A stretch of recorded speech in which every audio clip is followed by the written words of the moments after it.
Buenos días, en el día de hoy vamos a hablar sobre la membrana plasmática, o también conocida como plasma lesma, que es esta parte externa dentro de esta célula eucariótica. Esa membrana, esta membrana es bicapa, fosfolípica. ¿Qué quiere decir esto? Que está compuesta por dos capas, una capa externa, que es la exoplasmática, y una capa interna que se llama citosódica. Tiene un gruesor de 8 nanómetros y su composición es de lípidos y proteínas. Dentro de sus funciones es la parte externa de la célula, su estructura es la parte externa de la célula. Vamos a hablar ahora más específicamente de esa membrana. Decimos que dentro de sus funciones tenemos que regula el paso de las sustancias que son glucoproteínas, que es el 55%, glucolípidos, que son el 13%, y carbohidratos, que son el 3%. Y tenemos un paso de otras sustancias, que es un 4%.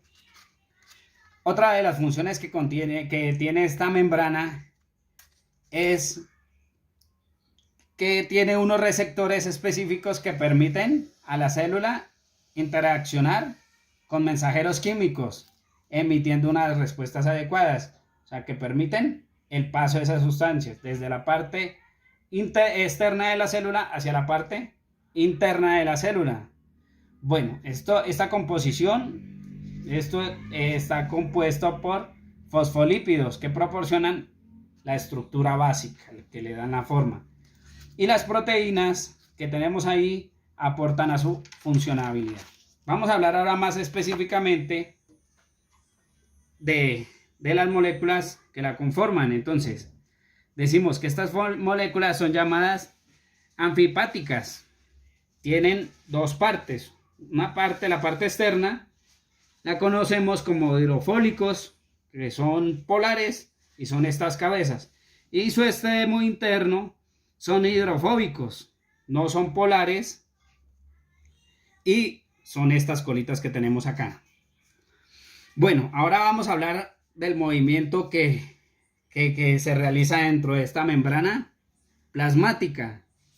Entonces tenemos que tienen un movimiento de rotación, o sea que cada molécula de esta rota en su mismo eje. Tiene un movimiento de difusión lateral, o sea que cambian de posiciones. De donde está una pasa a la otra y van cambiando de posiciones y tienen un movimiento flip-flop. Esto con base a los hidrofólicos. Y sus colitas, estas colitas que conocemos como hidrofóbicos, tienen un movimiento de flexión, o sea, de vibración. Listo. ¿Cómo se realiza el transporte de estas sustancias a través de las membranas? Entonces tenemos unos tipos de transporte.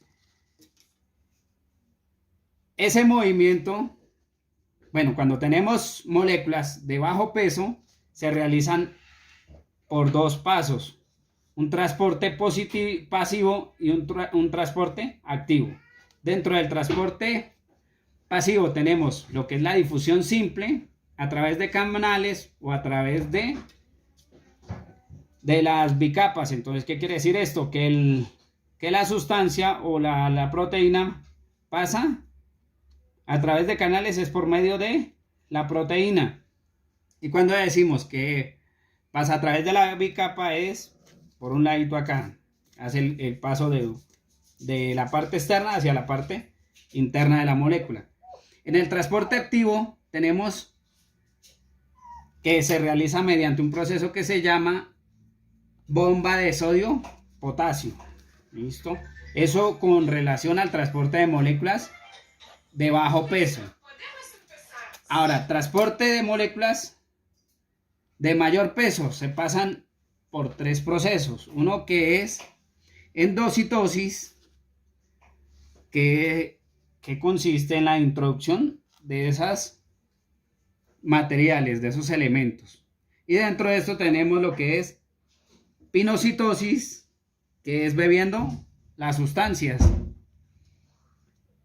fagocitosis, que es la ingestión de células, y protozoosis, que es cuando se acumula el número de moléculas, permiten el paso. En exocitosis tenemos que expulsa productos de desecho, ya lo que no necesita la célula, que tiene acá en la parte del citoplasma o de los organelos, lo expulsa. Ese proceso se llama exocitosis. Y transcitosis, que atraviesa el citoplasma por medio de los endocitosis y exocitosis. Gracias.